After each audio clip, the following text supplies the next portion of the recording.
So I was playing a game of apples to apples with my friends when someone throws away the geisha card.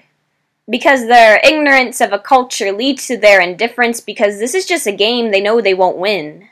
So when the card spins to the other side to reveal a coin that has been rubbed raw of its meaning, one player grins. He begins by educating us, knowing that these people have never heard of this Japanese word. He's quick to give the definition his own substitution, integrating the title geisha with prostitution. And in honesty, the card had already been branded with an A on her chest, so how could I stop the game and attest that this card describes creativity and courage best? You see, in translation, geisha means walking artist. A creation made by women evading prostitution, selling not their bodies but their skills for donations and adoration.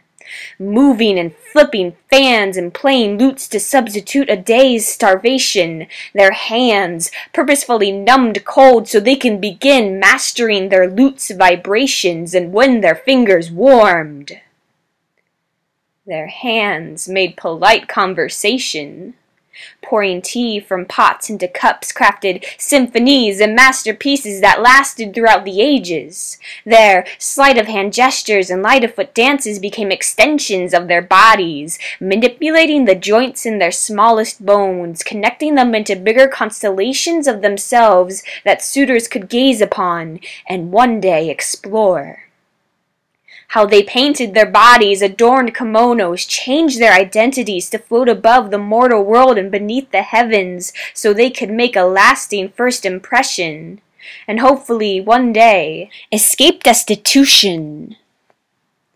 I want to move as a work of art, my mind working on auxiliary from Shakespeare's comedy tragedies, bound to an endless stream of words revealing my purple heart on my sleeve.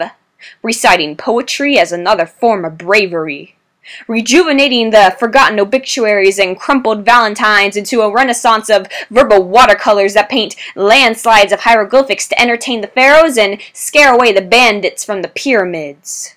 My voice cutting through pages like razor blades on virgin skin, leaving ink trails that tattoo varicose veins into legs and pen stains like a girl's first period found on the bathroom floor, and being proud of her disgusting right into womanhood instead of embarrassed that she can bleed without inflicting pain and create life from her blood. Stanzas like embryos of endurance, germinating inspiration and talent through pheromones in a human's photosynthesis.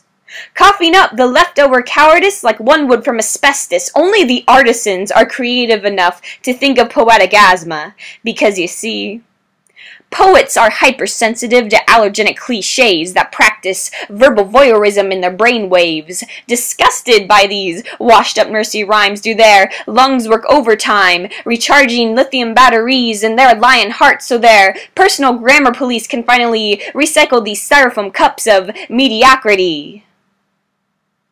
I'll tsunami you, banging your ear canals with auditory vasectomies, leaving you drowning in pure-spoken vodka, then lending a hand, pulling you out of the wreckage to stand beside me on this figurative stage, both of us mutually learning poetry through a type of osmosis. I'll embrace you as a fellow visionary, with the imagination from our common language and the power in our presence and purpose, will finally create our own courage.